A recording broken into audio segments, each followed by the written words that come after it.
నమస్తే, welcome to 99 TV. ఒక ద్వీపం ఎక్కడుంది? అది హిందూ మహాసముద్రంలో ఉంది, నడి మధ్యన ఉంది, మాల్దీవ్స్కి దక్షిణ తీరంలో. దాని పేరు డియాగో గార్షియా. 99 ఏళ్ల సైనిక ప్రాధాన్యం అని. మిలిటరీ పరంగా ఇది చాలా క్రూషియల్. యునైటెడ్ స్టేట్స్ కావచ్చు, యునైటెడ్ కింగ్డమ్ కావచ్చు.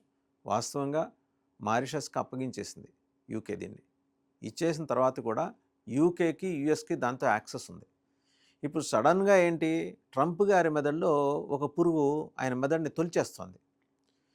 ఇది గనక మనం స్వాధీనం చేసుకొని మన బేసుని విస్తరించుకోకపోతే ఈ డియాగో గార్షియా ద్వీపంలో రేపొద్దున చైనా వచ్చేస్తుంది, రష్యా వచ్చేస్తుంది.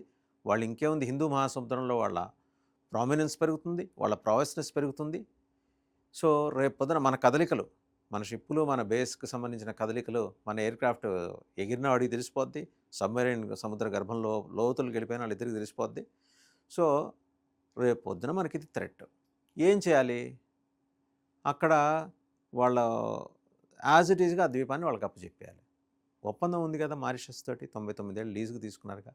లీజ్ అమౌంట్ ఏదో, ఆ lease amount in fact United States యూకేకి ఇస్తుంది, యూకే మారిషస్కి ఇస్తుంది. అమౌంట్ ఎంత ఉంటే అంత.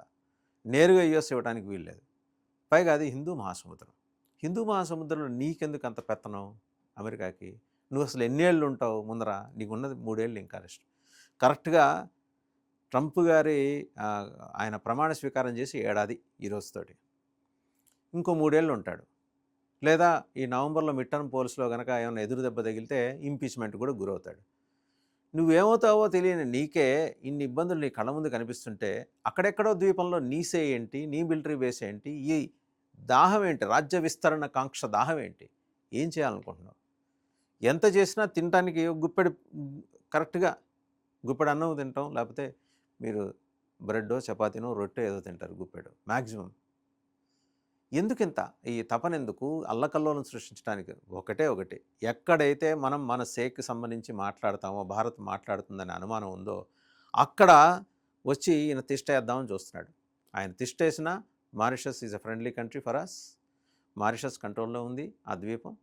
సో అక్కడ వెళ్ళి మనసే మనం నడిపించుకోవచ్చు. ఒక్కసారి ఒక 10 మంది వెళ్ళి మన ఇండియన్ ఎయిర్ ఫోర్స్ వాళ్ళు, ఇండియన్ ఆర్మీ వాళ్ళు ఏం చేయక్కర్లా, ఓ 2 గుడారాలు వేసుకొని అక్కడ కూర్చున్నా చాలు. ట్రంప్కి గుండెల్లో వణుకు మొదలవుతుంది. మన మీద సర్వీలెన్స్ ఏమో. రెండు యాంటనాలు లేపేస్తే వాళ్ళు అక్కడ ఏం మాట్లాడుకుంటున్నారో బయట ఒక షిప్ పెట్టుకుని వాటర్స్లో, హిందూ మహాసముద్రంలో మొత్తం మనకి ఆ సమాచారం అంతా వస్తుంది. అది తెలియకూడదని మీరు ఎందుకు అనుకుంటున్నారు? మీరేదో అక్కడ విద్రోహ చర్యకు పాల్పడుతున్నారు కాబట్టి అనే అనుమానం జనాలకు వస్తుంది కదా, ప్రపంచానికి వస్తుంది కదా, వేరే దేశాలకు వస్తుంది కదా. ఎంతసేపు చైనా రష్యా మీద పడేయడం. ట్రంప్ గారు చేస్తున్న ఒక మంచి కార్యక్రమం ఏంటంటే, అలా పడి ఆడటం ద్వారా ఈ 3 దేశాలు ఎలైన్ అవుతున్నాయి ఇప్పుడు, రష్యా, చైనా, భారత్. అది రేపు పొద్దున ఆయనకి ఇంతకు మించిన థ్రెట్. కక్కుర్తి కాకపోతే గ్రీన్లాండ్ నాదే అంటాడు, వెనిజులా నాదే తనదే అంటాడు. ఇప్పుడు ఈ డియాగో గార్షియా కూడా ఆయిందే అంటాడు. యూకే మారిషస్ మధ్య కుదిరిన తాజా ఒప్పందం ప్రకారం అయితే అమెరికా సైన్యానికి ఈ ద్వీపంలో 99 సంవత్సరాల పాటు రెంట్ ఫ్రీ యాక్సెస్ లభించింది. ఆ డబ్బులేవో ఆ రెంట్ ఏదో యూకేకి ఇచ్చుకుంటాడు. యూకేకి మారిషస్కి అండర్స్టాండింగ్ ఉంది.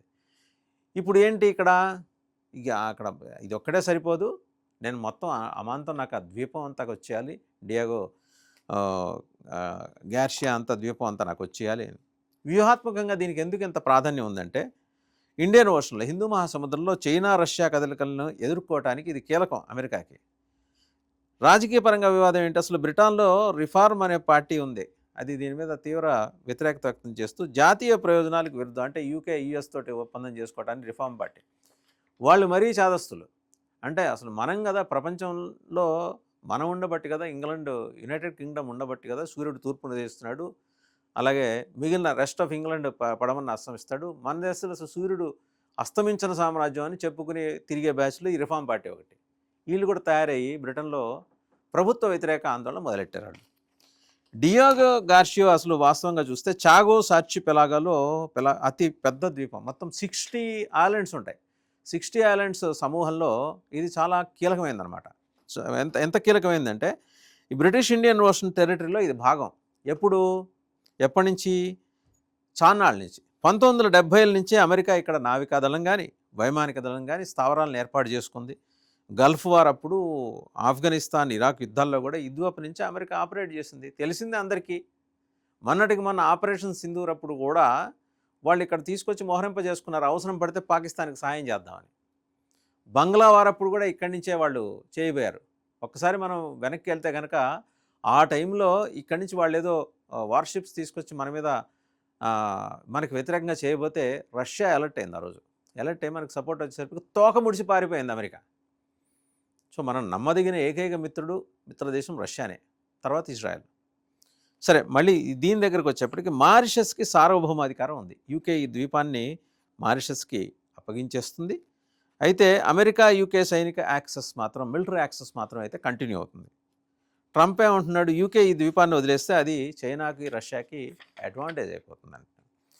వాళ్ళకి అడ్వాంటేజ్ అవుతుంది. ఈడ అన్నం తింటాడు, వాడు 10 రూపాయలు ఎక్కువ సంపాదిస్తాడు, ఇంకోటి మీద పడి ఆడవటం తప్పితే ట్రంప్ చేస్తుంది ఏం లేదనేది ఇక్కడ స్పష్టంగా అర్థమవుతుంది. మనం ఏమంటున్నాం, ఇండియా ఏమంటుందంటే యూకే మారిషస్ ఒప్పందానికి మద్దతు తెలిపింది. న్యాచురల్.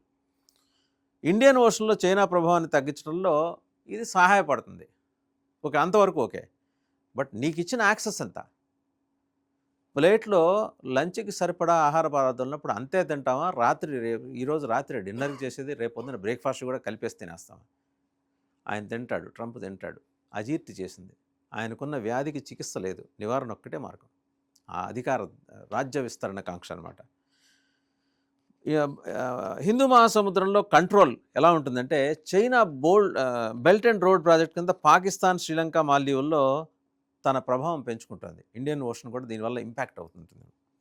అమెరికా ఏమంటుంది, డియాగో గార్షియా నుంచి అమెరికా నౌకలు, బాంబర్లు చైనా కదలికలు పర్యవేక్షించగలవు కాబట్టి మేము అక్కడ పెట్టుకుంటాను. అసలు నీ నౌకల్ని ఎవడు తీసుకురమ్మన్నాడు, నీ బాంబర్లు ఎవడు తీసుకురమ్మన్నాడు, నీకేంటి పని? హిందూ మహాసముద్రంలో ఏం జరుగుతుందో నీకు సంబంధం లేని వ్యవహారం ఇది. ఇది ప్రపంచం మాట్లాడుతుంది.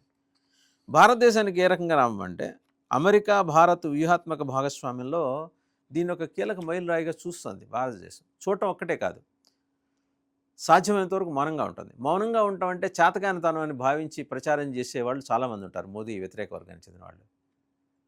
ఇంటర్నేషనల్ అఫైర్స్, ప్రత్యేకంగా జియో పొలిటికల్ అఫైర్స్లో ఏ క్షణంలో ఏది మాట్లాడితే అది ఎలా రిఫ్లెక్ట్ అవుతుందో ఎవరు చెప్పలేరు.